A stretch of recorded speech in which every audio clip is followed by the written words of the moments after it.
परमेश्वर की महिमा करें।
कि हम आपकी महिमा करने पाए। Hallelujah hallelujah.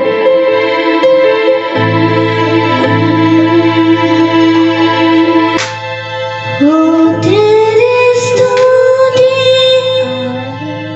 और आराधना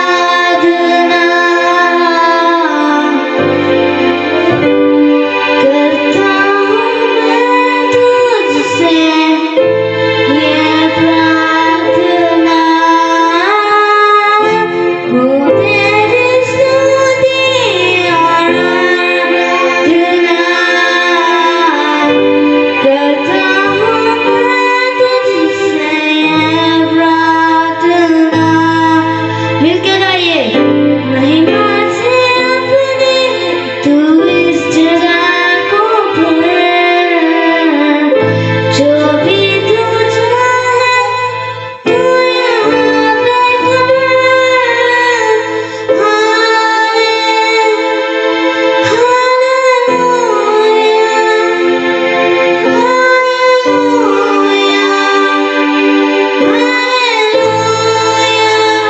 मिलके गाइए।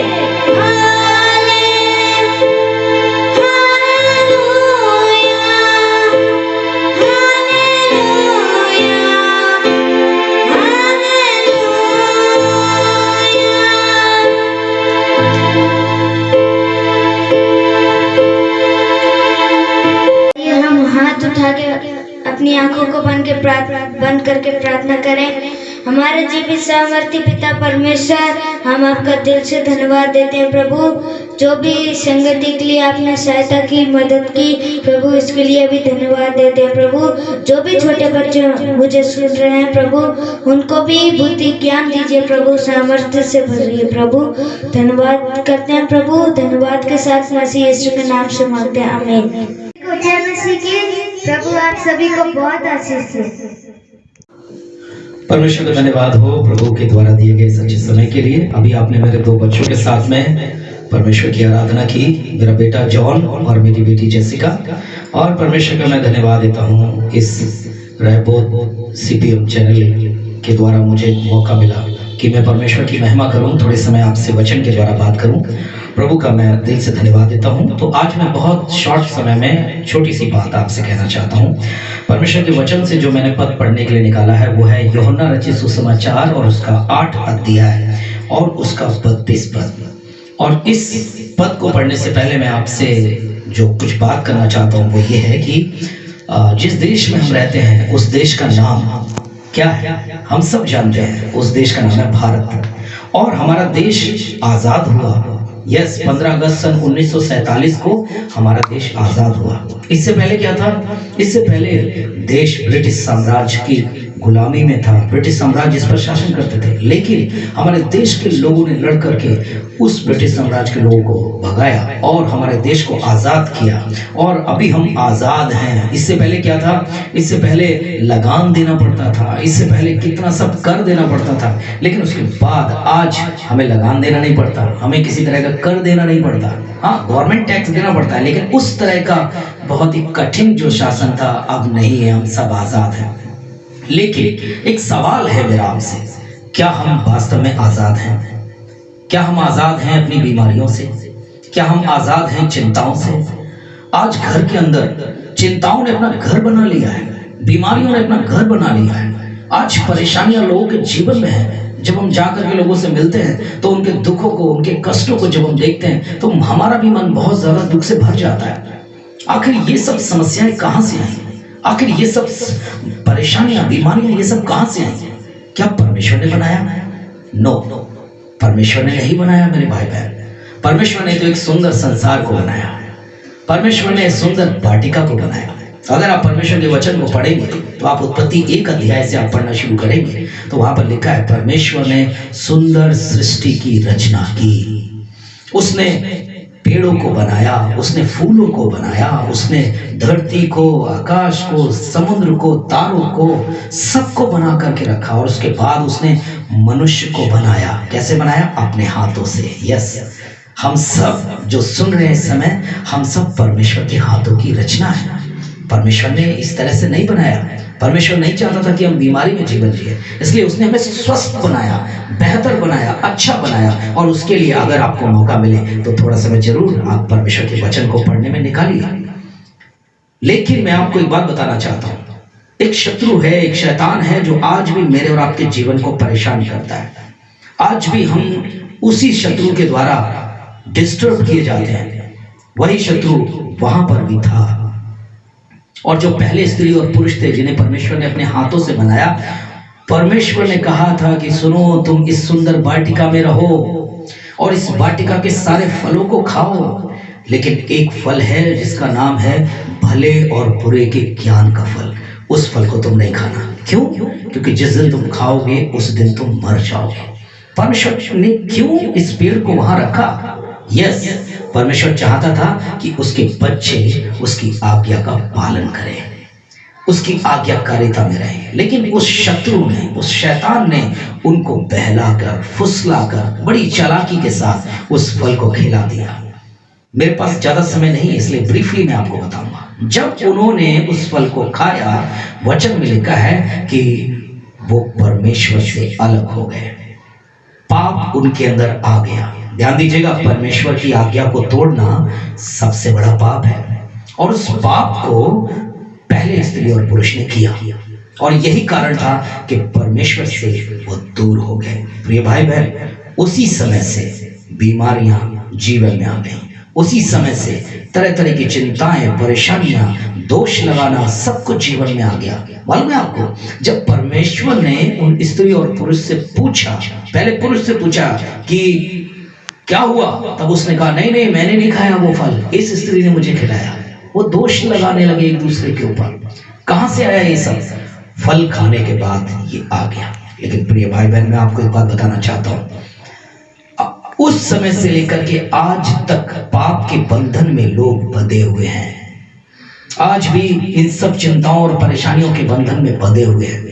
लेकिन आज मैं आपसे जो मैंने पद पढ़ने के लिए बोला था, उस बात को मैं बताना चाहता हूं। वचन में यूहन्ना 8 अध्याय उसका 32 पद में लिखा है, सत्य को जानोगे तो सत्य तुम्हें स्वतंत्र करेगा। आपको मालूम है, इस पाप से मुक्ति दिलाने के लिए, इस चिंताओं से, इन बीमारियों से आजादी दिलाने के लिए वचन में लिखा है सत्य को जानो। फिर इसका मतलब क्या है? सत्य को जानने के बाद फिर क्या समस्याएं नहीं आएंगी? क्या परेशानियां नहीं आएंगी? यस, आ सकती हैं, लेकिन जो सबसे बड़ी बीमारी आज जीवन में है वो है हमारे पाप, परमेश्वर से हमारा अलगाव। उस परमेश्वर से हम दूर जा रहे हैं। परमेश्वर ने हमें बचाने के लिए अपने इकलौते पुत्र प्रभु यीशु मसीह को इस दुनिया में भेजा। वो आपके लिए, मेरे लिए वो मारा गया। आप, अगर आपको बहुत ज्यादा नहीं मालूम है तो कम से कम आप फोटो देखते होंगे कि उसके हाथों में कीलें ठुकी हुई है, उसके सर में कांटों का ताज लगाया गया, मुकुट लगाया गया, उसके पैरों में कीलें ठोकी गई। ये सब किस लिए? बहुत से लोग कहते हैं यीशु मसीह बहुत कमजोर था। नहीं, कमजोर नहीं था, बल्कि वो इतना दयालु था कि जो सजा आपको मिलनी चाहिए या मुझे मिलनी चाहिए, हमारी सजा को उसने अपने ऊपर ले लिया। और वचन में लिखा है वो हमारे और आपके लिए मारा गया, हमारे और आपके पापों के लिए मारा गया। और अगर आप सत्य के विषय में जानना चाहते हैं तो आपको यूहन्ना की किताब 14 अध्याय और उसका 6 पद को पढ़ना पड़ेगा। वहां लिखा है यीशु ने कहा, मार्ग, सत्य और जीवन मैं ही हूं। सत्य कौन है? यीशु मसीह है। और यहां हमने पढ़ा है सत्य को जानोगे तो सत्य तुम्हें स्वतंत्र करेगा। अभी आपके पास एक मौका है, आप प्रभु यीशु मसीह को जानिए, आप प्रभु यीशु मसीह को थोड़ा समझने की कोशिश कीजिए। प्रभु आप लोगों को जरूर आशीष देंगे। वो सत्य आपकी चिंताओं से आजाद करेगा, वो सत्य आपके जीवन में आनंद लेकर के आएगा, वो सत्य आपके परिवार की बिगड़ी हुई परिस्थिति को बना देगा। जब आप उस पर विश्वास करके आगे बढ़ेंगे, प्रभु आपको जरूर आशीर्वाद देंगे, जरूर आशीर्वाद देंगे। इसीलिए तो वो आए इस दुनिया में, इसीलिए तो वो मारे गए, इसीलिए तो वो इतने दुखों से होकर गुजरे। लेकिन मैं आपको बताना चाहता हूँ, मुझे और आपको बचाने के लिए इतने दुख तो सहे उसने, लेकिन वो यीशु मसीह तीसरे दिन मुर्दों में से जीवित हो गया। वो आज भी जीवित है और वो पिता की दाहिनी ओर बैठा हुआ है और वो चाहता है कि हम सब उस पर विश्वास करें और विश्वास करके अपना जीवन उसको दे दें। यूहन्ना 1 अध्याय और उसका 12 पद में लिखा है, परंतु जितनों ने उसे ग्रहण किया, उसने अर्थात यीशु मसीह ने उनको परमेश्वर की संतान होने का अधिकार दे दिया है। यानी कि अब अगर हमने यीशु मसीह को ग्रहण किया, हम परमेश्वर की संतान बन गए। क्या आप बनना चाहते हैं? क्या आप परमेश्वर की संतान बनना चाहते हैं? अभी आपके पास मौका है। आइए, अगर आप चाहते हैं, मेरे साथ एक छोटी सी प्रार्थना करें। प्यारे प्रभु यीशु मसीह, इस समय में मुझे सुनने वाले मेरे हर एक भाई बहन को प्रभु आप आशीष दीजिए। सत्य को जानने के लिए आपने अपने पुत्र को इस दुनिया में भेजा, और क्योंकि वो पुत्र ही खुद सत्य है, उसे जानने का और सुनने का एक अवसर इस संदेश के माध्यम से मिल रहा है। प्रभु, इससे पहले भी प्रभु जी बहुत से संदेश हमारे भाई बहन सुन रहे हैं। प्रभु जी, उन्होंने सुना है। आज एक अच्छा मौका है कि हम यीशु मसीह को ग्रहण करें, उसको व्यक्तिगत उद्धारकर्ता के रूप में ग्रहण करके जाने और भी आगे बढ़े। आप इसमें इनकी सहायता और मदद कीजिए और भी आशीष दीजिए। आपको ये और जानकर अपने जीवन में आनंद प्राप्त करें, उस सच्चे उद्धार को पा जाए जिसके लिए आप इस दुनिया में आए। प्रार्थना सुनने के लिए धन्यवाद। यीशु मसीह के नाम से मांगते हैं, आमीन। परमेश्वर आप सबको बहुत आशीष दे। सबको जय मसीह की।